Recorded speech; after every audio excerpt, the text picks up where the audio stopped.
Hello everyone, welcome to the channel, welcome to DCS, and welcome to the OH-58D Kiowa light attack helicopter. We're going to give this aircraft the standard channel review, starting first and foremost with the textures on the rotorcraft, taking a look around the cockpit as well, and then obviously getting the rotorcraft, up into the air and doing a light attack run. Without further ado, let's begin. So starting with textures, as we always do, I think the overarching scheme here is going to be good, but not blow your pants off. I think this is a fantastic looking module, but when you do start to get up close, a few different details do kind of sort of start to fall apart. And that's not a slight against the devs of this. Certain areas look great. So it's definitely going to be a to your preference kind of situation, but turn reshade off temporarily. Again, overall, it's a very, very, very good looking module in my opinion, and it flies even better.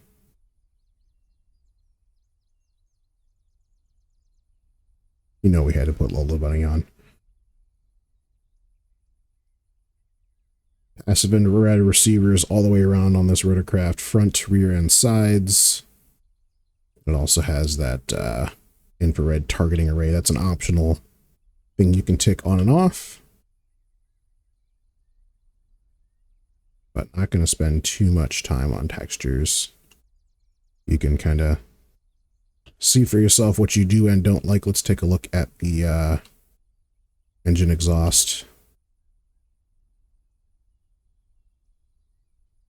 There's actually detail inside of the went too far. Tap.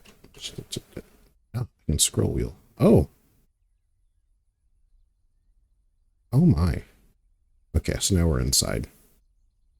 So okay, this is the detail I was looking at inside. So it's not fully modeled, which is fine. I'm guessing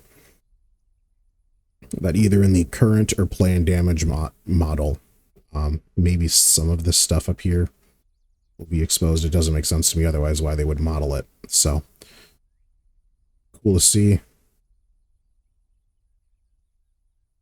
Let's head inside. Obviously there's no rear compartment here. It's all just avionics and equipment stuff. So we're just in a big empty box. But if we head into the cockpit, it's a delightful actually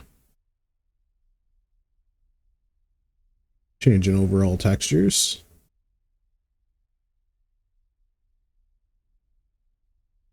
Everything does click nicely.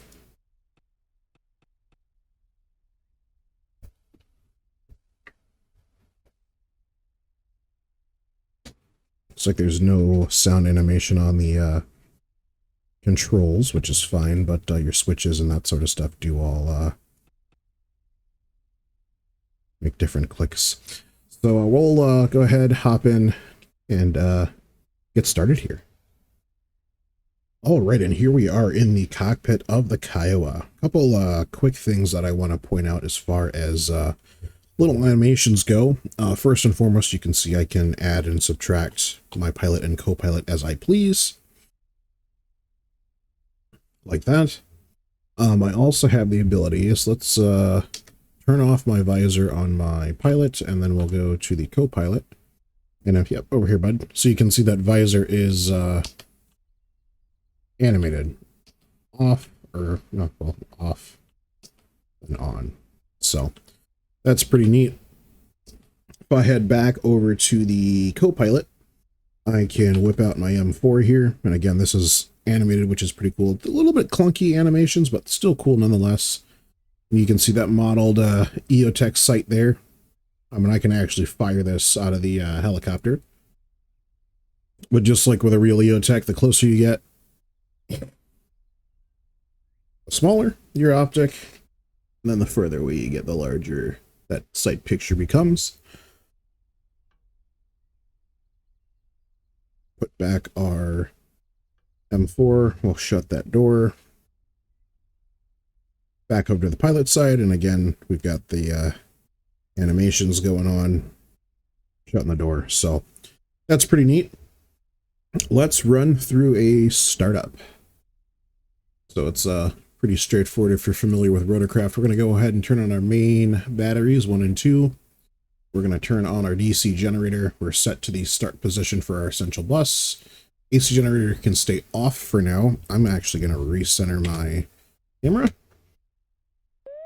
And then, how dare you? And then let's get some external lighting going. I will say the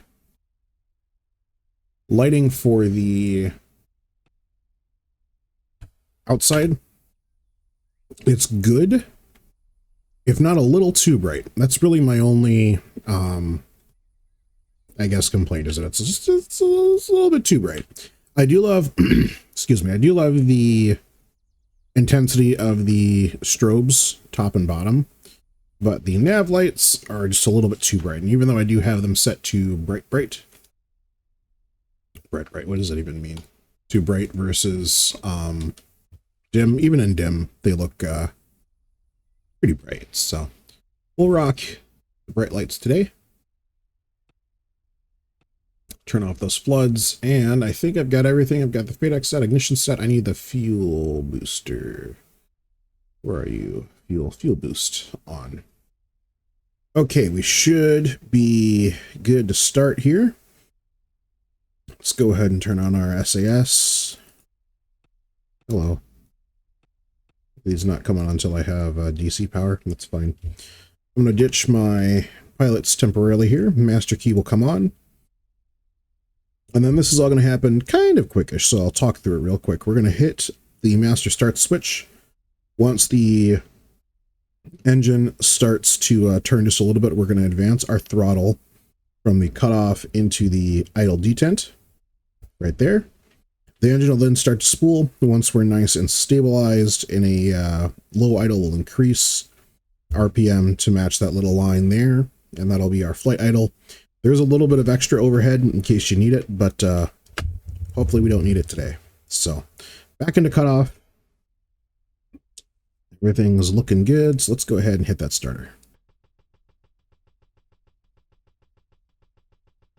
And cutoff. Engine spinning.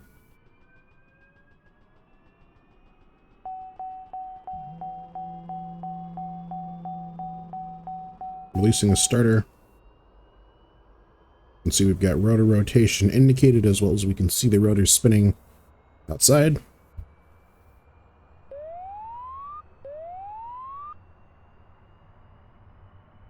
And ITT is now decreasing, or TGT, whatever you want to call it, turbine gas temperature, interstage turbine temperature. Doesn't matter, same thing, different names. All right, ITT is down, engines holding steady at about 65% RPM. Now up to 70.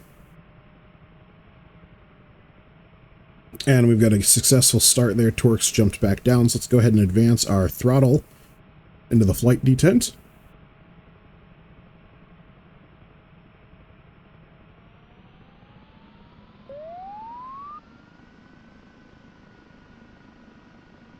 There we go, flight idle achieved. Turn on our AC gen.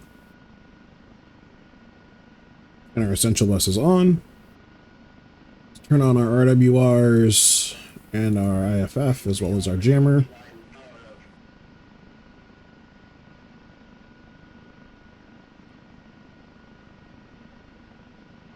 That's good, that's good, that's good.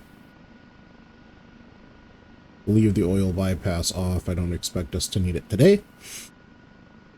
And we'll hop over to the co-pilot side.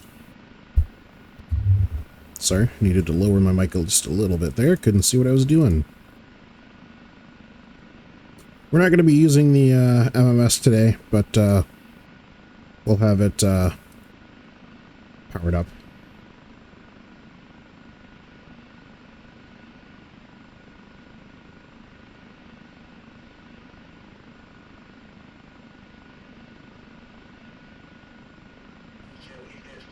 Good enough. Back to the pilot side. I want my vertical situation, and I would like TV, please. Very good. All right, that is startup complete. We'll turn on our SAS now. And I believe that is all we need. While we're here, we'll hit the master arm and we'll recock the guns. Take a listen.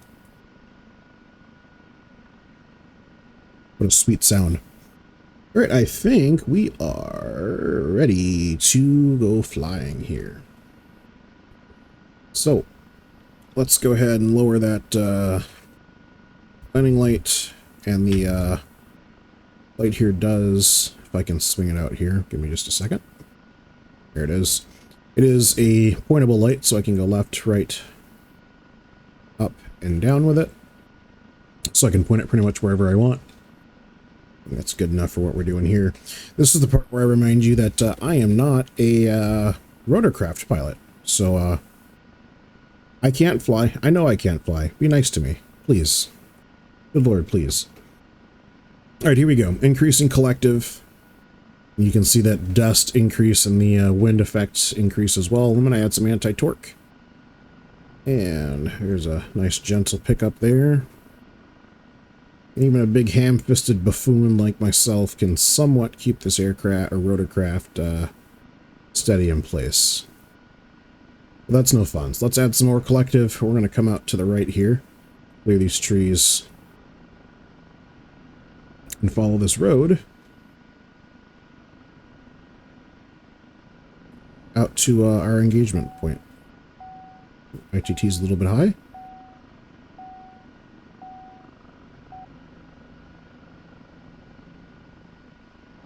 All right, we're going to egress over to our AOE, and I will catch up with you guys then.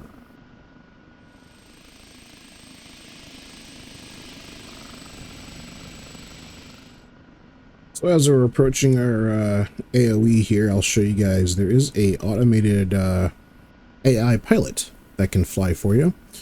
So if I toggle them on, this is just the HUD for it, but if I toggle them on, I can set the cruise, let go of my controls, and the pilot's now flying, or the AI pilot is now flying on his own. There's different binds you can do to increase speed, increase altitude, heading, stuff like that.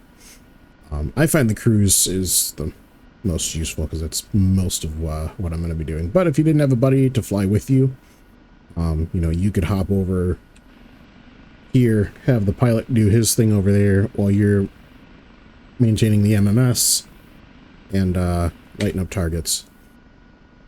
We should be close to our AO here. Yep, it's just off to our right, so I'm going to shut off the pilot. My controls, please. Okay, you have the controls.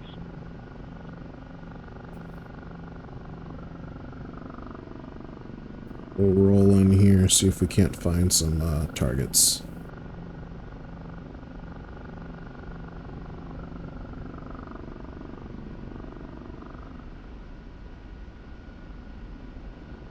Visual.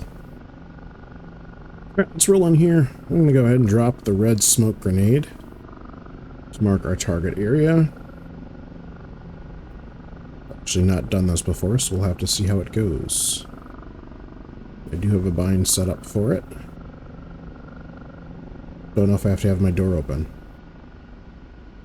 Alright, red smoke out now. He didn't do anything. Be in the other seat. Roger that. Oh, he doesn't care. Alright, well, Okay. I guess we won't be dropping our smoke grenades today. But what we are going to be doing is blowing stuff up. So let's start with, I guess we'll start with a gun first. Got 300 rounds of freedom to dispense here.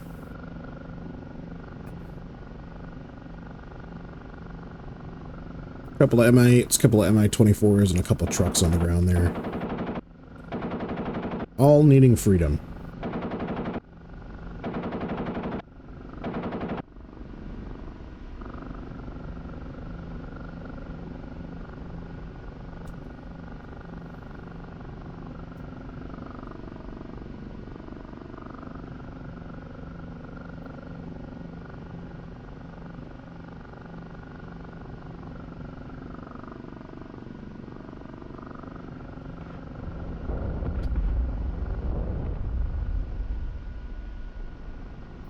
Ooh, the rotor head's clean off.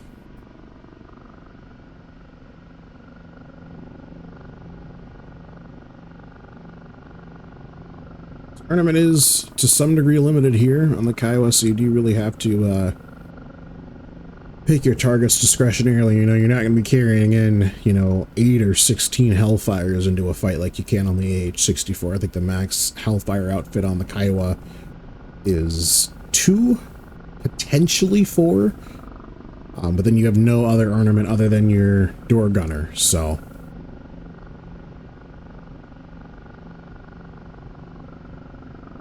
I tend to like to run with this LMG outfitted, because you never know what soft targets you're going to come across, right?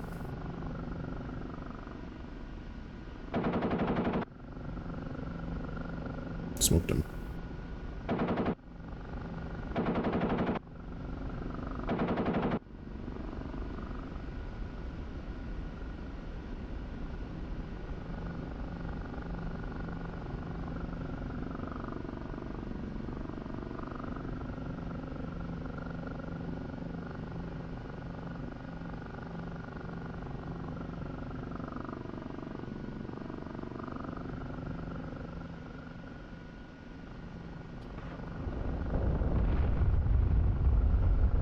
Absolutely decimated that MI8.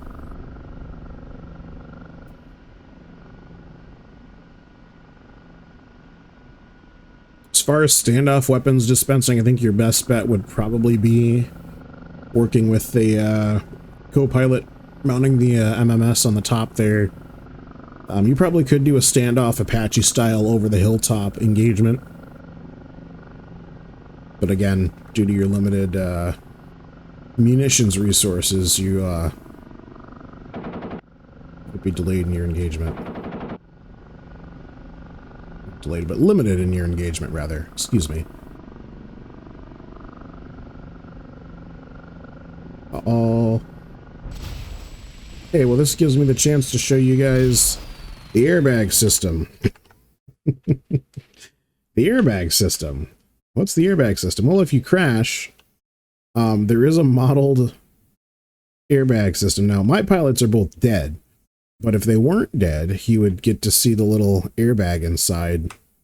But they're dead, so yeah. Anyway, that's the blew up the truck and blew up the hip. Destroyed 2 Mi-24s, left 1 Mi-8, I think mostly fully intact, but that's the Kiowa, burning wreckage and all. And there, you get to see some of the damage model too. How about that? I planned this. Yes, I planned this is what I did. Anyway, very nice little rotorcraft for your light plus air support missions and so on. That's going to do it for this video, much like it's done it for these poor virtual pilots. Oh, the other guy's still alive. He just moved his head. Did you see him? Yeah, he's still alive. Anyway, I will catch you guys in the next video. Thank you very much for watching this one, and as always, take it easy.